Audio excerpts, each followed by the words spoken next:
Check, check, check. Now, if any of you know me, you know that I have dressed exactly the same since I was about 12 years old. Except now it's kind of cool because, my friends and some people are putting together some cool clothing. So before we get started, just shout out to my boy Ardie Savea.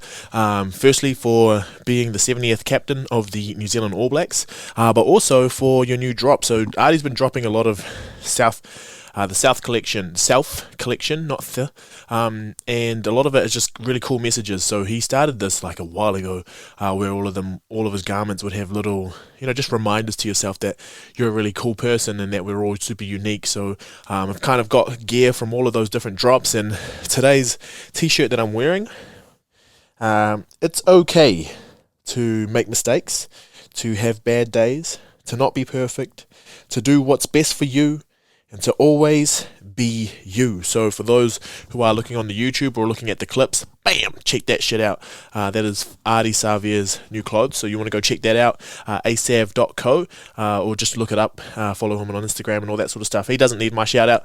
He'll probably get like 2.5 followers from that. But I think this stuff's really, really good because when I put it on, it reminds me to follow all of those things as well. Like I know in the interview that I had with him, so if you want to go check that out, it's there in the catalogue obviously, so just look for his name, Ardie Savea. But he talked about his garments and how a lot of it is so that people can see it and it reminds them, but when I put it on and I remember what's on it, it reminds me that we can have those sorts of things. And I think this one here is a really good reminder to, during lockdown, it's difficult to have the same productivity and it's difficult to have the same ideas of outputs and what you can do because, we're in a lockdown.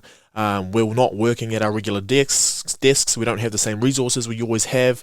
You're trying to turn a lounge into a office, but it's also where people eat, and there's just a whole bunch going around. You're exposed to less people that you work with, and you're exposed to more people that you're with all the time. So just realizing that it's okay to have those moments where you feel like you're not as productive as possible, as long as you are, looking after who it is you are. And spending a little bit of time with yourself, just to see what it is that you like and be able to figure out what for yourself is what you like. I know now that we're thinking about going back into the office and thinking about getting into back into the regular work routine, that it's kind of freaking me out a little bit because I did kind of figure myself out a little bit here at home, but I am just going to talk about it now as well. What's next on the chopping block? I'm not too happy with my living situation as well. Like there's just a few things going on, and I'm going to talk about this ordeal that I went through quite recently because it's going to give the context for the rest of the episode. So this episode is about rituals or having little routines or systems in place to help you overcome anxious situations or to help you overcome negative emotions and all that sort of stuff. And we've talked about anger on here a few times and how to deal with that because obviously I'm just very quick to anger sort of guy, but I'm dealing with that and I have my processes and rituals in place for that. So we're not sponsored or anything, but this right here. All right, let me give you the history of this bad boy. So for those of you who aren't looking on the YouTube, this is an air fryer. Okay, so it's one of those things that there's a tray and it uses air to fry the food that you put into it, right? Pretty self-explanatory from the name. So this bad boy I bought in 2018 when I first went flatting again after being an RA in a hall, and what I did was I used this for pretty much every meat that I was going to cook, and it's super easy. Just chuck everything in, put it in the air fryer, go stretch or go to the toilet or what did I say, toilet? And go do everything that you need to do. It's super convenient, super awesome, quite compact in where it is. And I finally got it back because my boy who had it, he moved into his own house. So firstly, congratulations for buying your own house with your partner. I'm looking forward to moving in with you guys. It's going to be amazing. And hopefully we do that sooner rather than later for my own sanity. But anyway, that's besides the point. But it is still the point.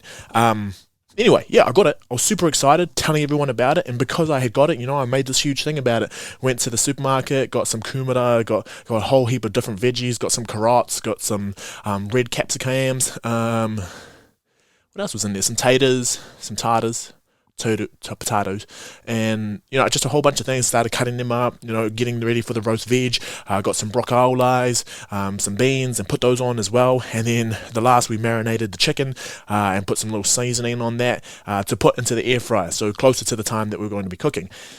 when it started cooking, we put it under, so like the little stove top thing, and then there's the extractor fan, right? So that all the smells can go straight up into the air. I'm pretty sure, that's pretty self-explanatory. Cool. You put it there so that we're not just sending fumes all around the room.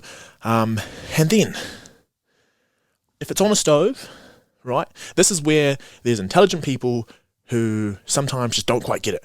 And this was something that I wanted to talk about last episode. This ordeal was not the thing that I wanted to talk about last episode, but last episode I was absolutely fuming and wanted to get out of this house. And this time has kind of sealed it. So no names will be said, but basically what happened was, this person asked if they could move it. I was very iffy about them moving it to do some cooking because I'm just like, there's kind of elements and stuff there, and it's there for a reason because it needs the extractor fan. This person moved it anyway and just like didn't kind of get the cues that I said, nah, like don't really, but if you feel like it's not going to be an issue, it's not going to be an issue. Anyway, melted the fucking thing, right? Look at this. Oh, cool air fryer. Oh, look, it doesn't even open. Why? Because the bottom has been melted shut. Because what happens, right, ladies and gentlemen, is with plastic or with things that go on hot things that aren't meant to be hot things, they melt. So now, bam, can you hear that? So for those of you who are audio right now, what I'm trying to do is I'm trying to pull the little tray out, and it's meant to come out, but it's not, because it's melted, because the hot stuff went on it, and it melted it closed. My chicken is still in there. What's for dinner? Oh, my dinner is in prison. So yeah, RIP to my air fryer. But that's one story for you all. But the thing about this, that where it links back in, it's not about eating chicken or anything like that, although I couldn't eat my chicken anyway because it's in the fucking air fryer. It's stuck. It's locked. It's in prison. It's an air fryer prison, and it's been melted shut because someone melted it, because when it gets hot, it melts it. Gosh, anyway, so need to take a breath, because that's part of the ritual. Straight after, I knew that I was bloody mad. I was livid. I was absolutely fuming. I was losing the plot. I smacked it around a little bit, threw it for a little bit, screamed, pulled the door, slammed the door, did all that sort of stuff, which is, I hate doing that. It takes so much energy out of me, but I hate doing it, and I did it anyway, because this was just like, how silly.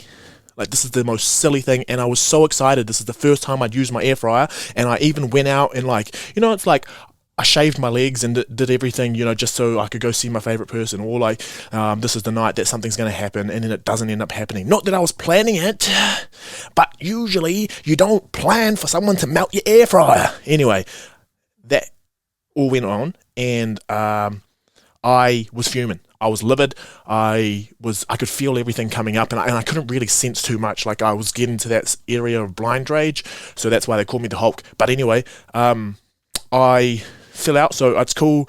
It's not cool, but it is cool that I have quite a really good support system. So I texted a few people, or I texted like the people that I needed to, because then I knew that if I write this text out, it'll start to calm me, and it's that calming presence. So I got down into a stretch, and I started writing that text out, everything that happened, so that was part of the process. And whether I send that or not, that's me processing my thoughts. Then I had to fill out this little, what I do is if I get to an area of really, really, really being that angry, I have to fill out this little, it's like a questionnaire. It's kind of like some scales of how you're feeling and then what you're doing to deal with it. And I send that off to the people who do my therapy.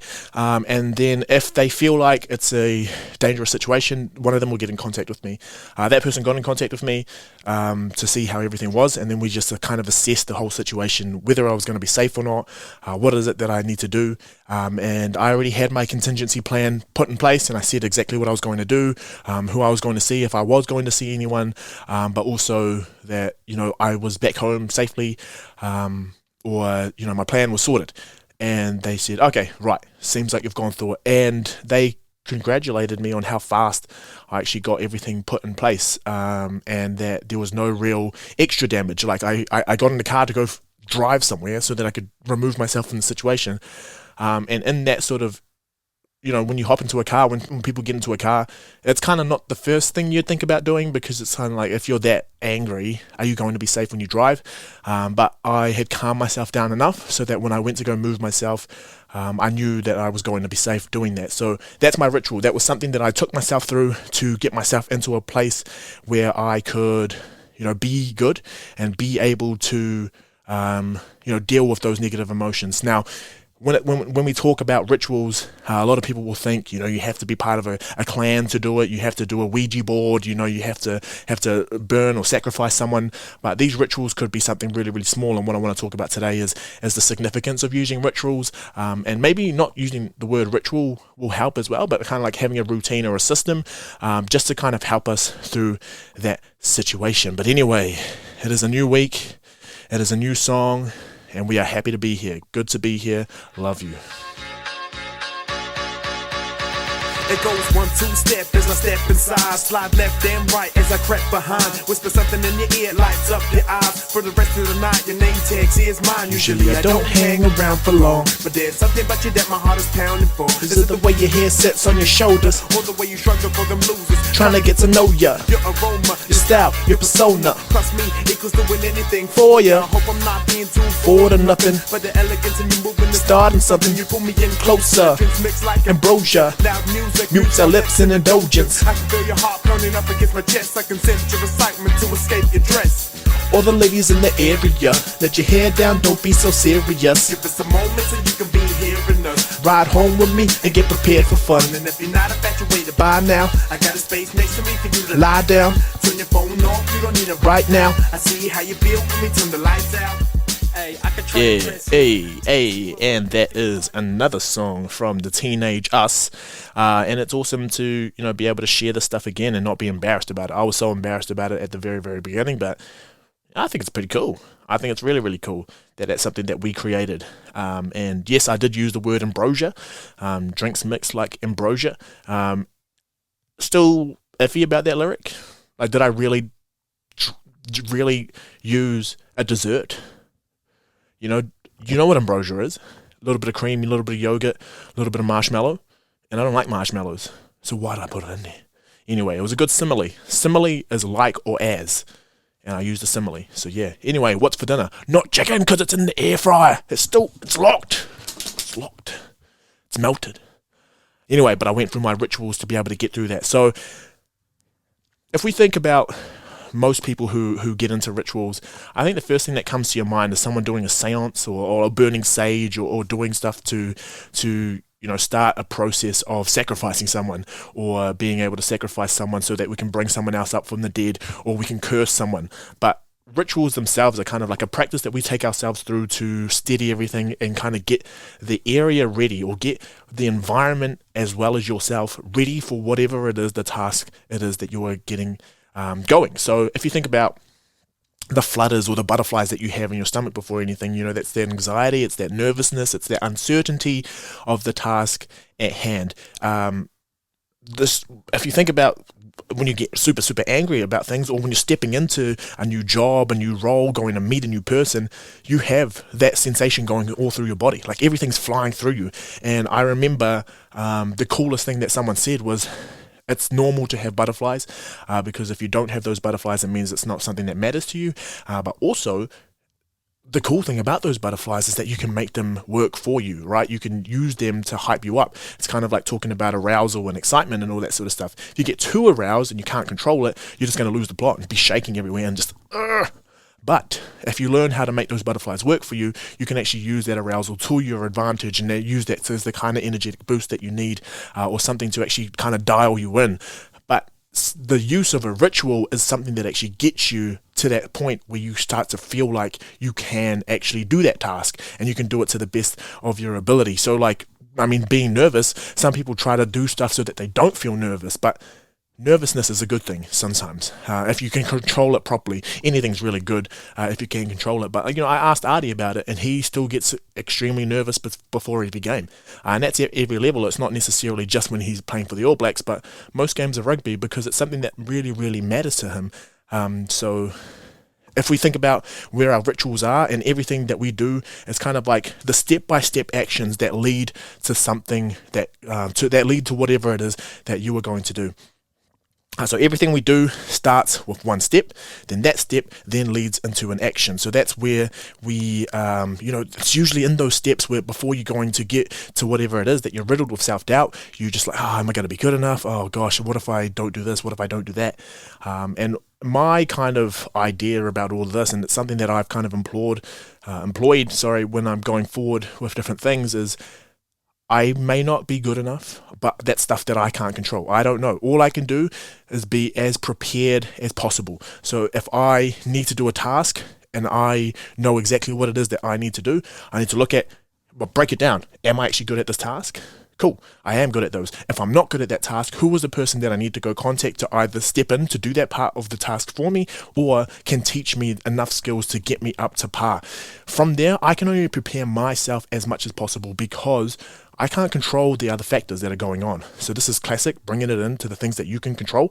But the best way to plan is to just be as prepared as possible, right? Doing everything that you can in your power to try to control the situation as best as possible. So these symbolic rituals that we're doing, it's kind of like religious in practice, where you have the spiritual connection to things, and it sounds a little bit like superstition. It sounds a little bit things like, this is if you don't do this 5 times, you're actually going to be cursed. But what it does is it gives us a sense of control, and it boosts your confidence over yourself going into that situation. So I super believe that if it's a superstition that works for you, that makes you feel like, if I haven't done it, I may not perform, what's the harm in doing it, right? If you're going to do something and you feel like, okay, if I do this, it calms me, then it worked. It might be placebo, and what a placebo is something where you take it, but it's not actually. Have you watched Space Jam? On Space Jam, they write on the bottle, and it's like Michael's magic stuff for Michael Jordan. And then they all drink it, and they think that they get super, super magical powers to be like Michael Jordan. But all it was regular water. So in their minds, it forced them to believe that they had took something that is going to be in a performance enhancing sort of variable that they could take in. Anyway. So on top of that, it gives us a sense of control. And if I think about this from a Māori perspective, we have a thing called a whakanoa process. So that's helping us through the transition from something going from tapu, which is sacred or set apart, to noa, which is mundane or ordinary or for everyday use. And that process there kind of takes things from being an activity that we couldn't do, or an activity that was not right for us to do at that point, and then doing that transition so that we can actually go through it as if it's a regular and it's something that we can do. So I think about the rituals that we do as part of that transition. They actually help us feel like it's something that we can achieve or something that we can accomplish. So, like I said, some people like to burn sage, some people like to wipe their desks down a little bit, some people in the sporting realm, they like to bounce the ball so many times before they take a 3-throw. I know that when I throw, I spin the ball in my hand 3 times, then I put it up over my head, I listen to the call, and then I cock back and throw. There's a few other things. I don't do that anymore. Yikes, that might be why I sucked this year. Might have been why I was shite. But you have those little rituals. So some people wrote in, and I'm going to read out those rituals for you. But there's not. I think the thing with this is there's not any clear science as to the ritual itself, making sure that your performance is better. I think what it does is it actually puts you in the best state to be able to achieve some sort of flow state. So it calms the pre-event jitters. So before we go in to do anything, you're super, super anxious about, what if things don't go well? What if this is not good? Blah, blah, blah, blah, blah. Self-doubt, classic. You're bringing all the gang together to stand on your shoulders and start talking trash to you.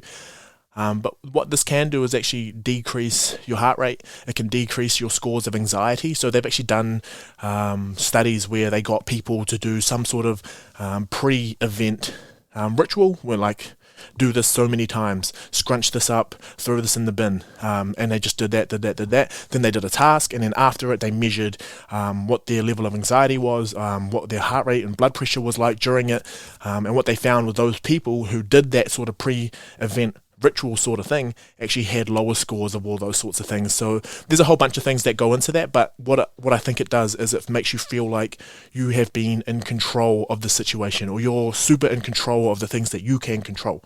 So that ritual for you is the thing that makes you feel like we've got this.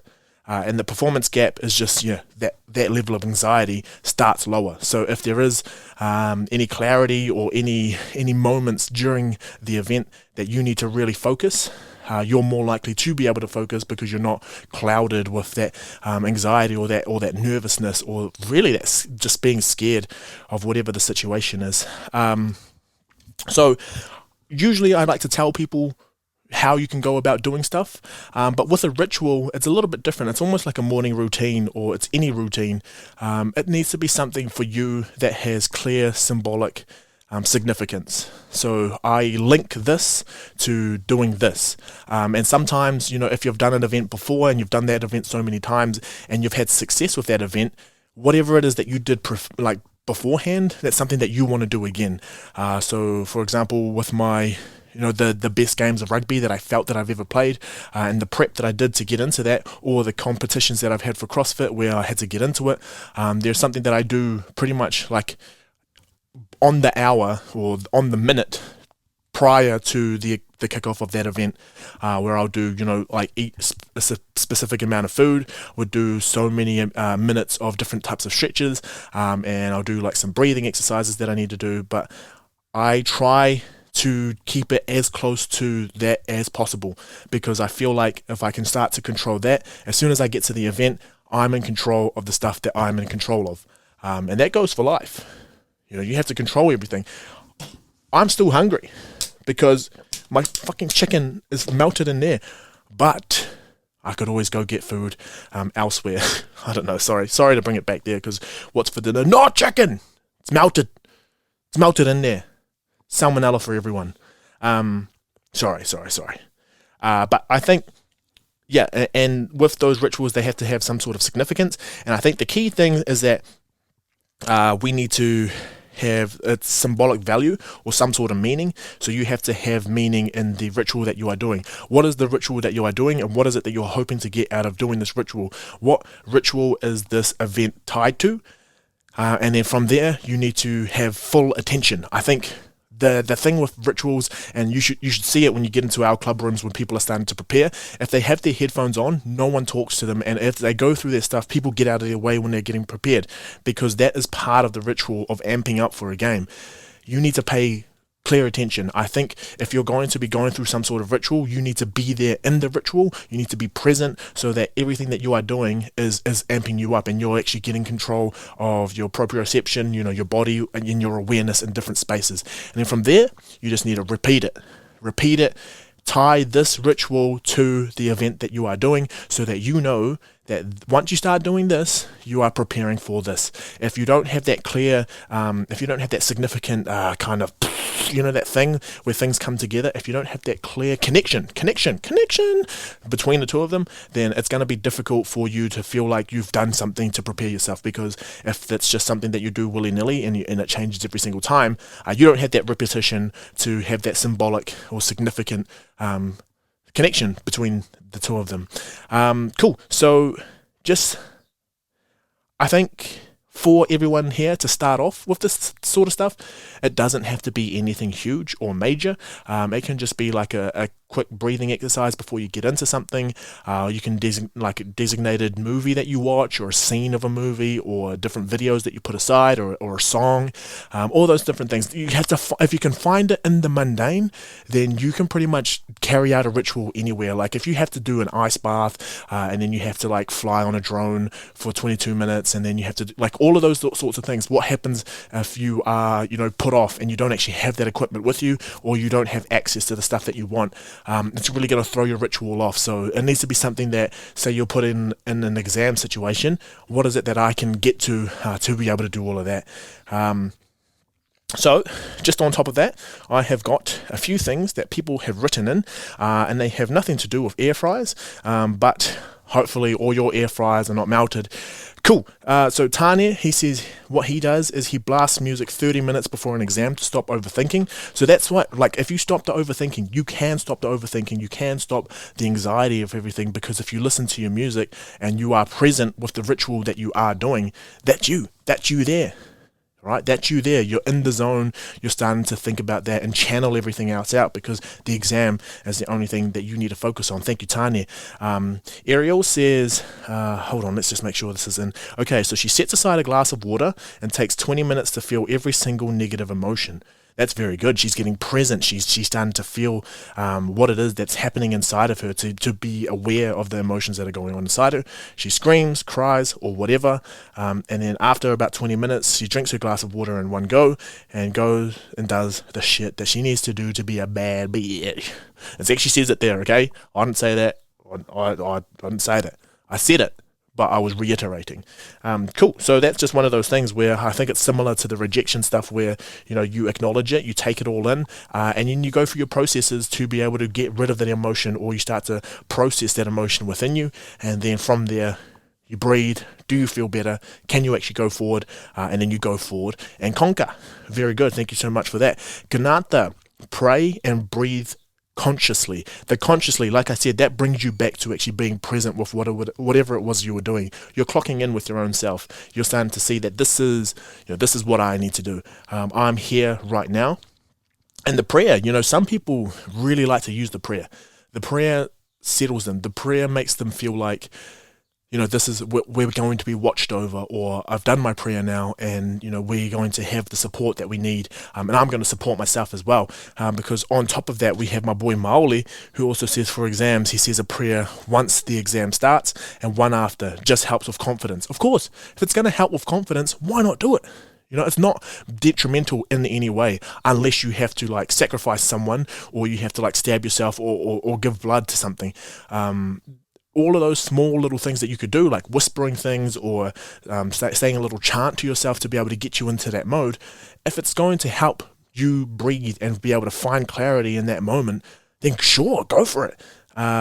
Cool. Soph wrote in, she says she does some bullet pointing, journaling in this structure. She 3 things I'm proud and grateful of in my life, 3 things I am scared, nervous, or anxious about, and then 3 things I'm going to do to remind myself to overcome these fears and anxieties. Has changed my life and is the best grounding reflection tool when feeling a bit disconnected spiritually or emotionally from life and others. That is it. You're getting present. You're feeling yourself, you're feeling where you are. And if you go through that process, just like I did, when I found out that my chicken is not going to be my chicken anymore because it's locked in the prison of the air fryer, this is what you just need to do. You need to go through this. And some of these things aren't going to be the cup of tea for other people, and that's fine, right? This stuff, you just have to work with it. But that's the cool thing about life. Life is this huge experiment that we all have access to because you're living it. You can see what happens if you do one thing. What does it lead to? What does it do to you?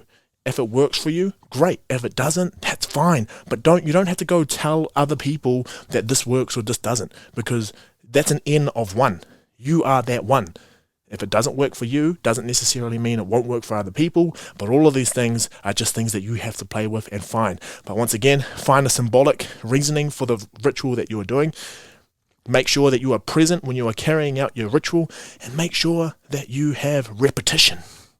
Practice it. Repetition is the father, or repetition is the master, I guess, of learning.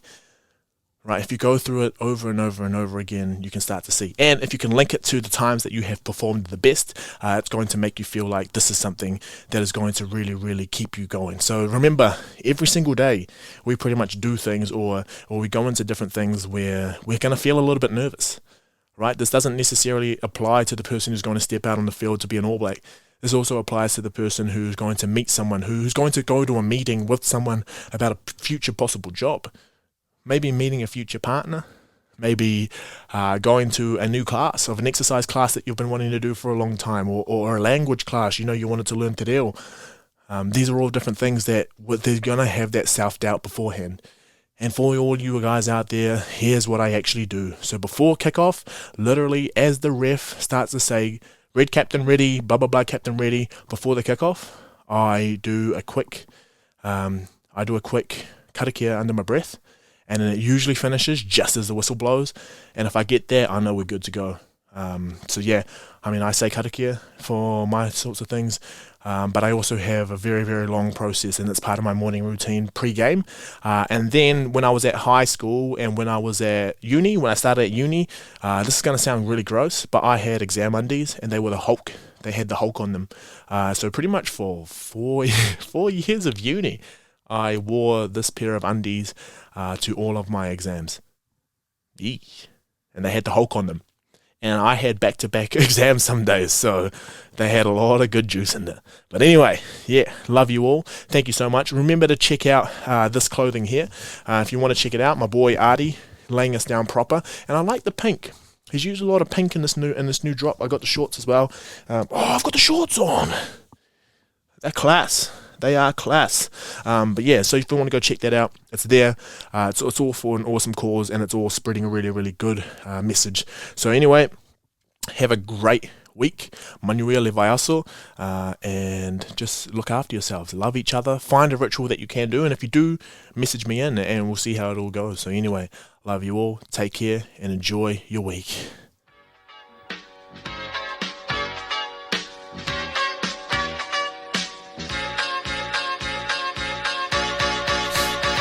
It goes 1, 2 step as I step inside. Slide left and right as I creep behind. Whisper something in your ear, lights up your eyes. For the rest of the night, your name tags is mine. Usually I don't hang around for long, but there's something about you that my heart is pounding for. Is it the way your head sets on your shoulder, or the way you struggle for them losers? Trying to get to know ya, your aroma, your style, your persona. Plus me equals doing anything for ya. Hope I'm not being too forward or nothing, but the elegance in you moving and starting something. You pull me in closer. Drinks mix like ambrosia. Loud music mutes our lips in the doja. I can feel your heart pounding up against my chest. I can sense your excitement to escape your dress. So from 17-year-old me, I hope you have a great week. And what am I having for dinner? Not chicken, because it's locked in the air fryer.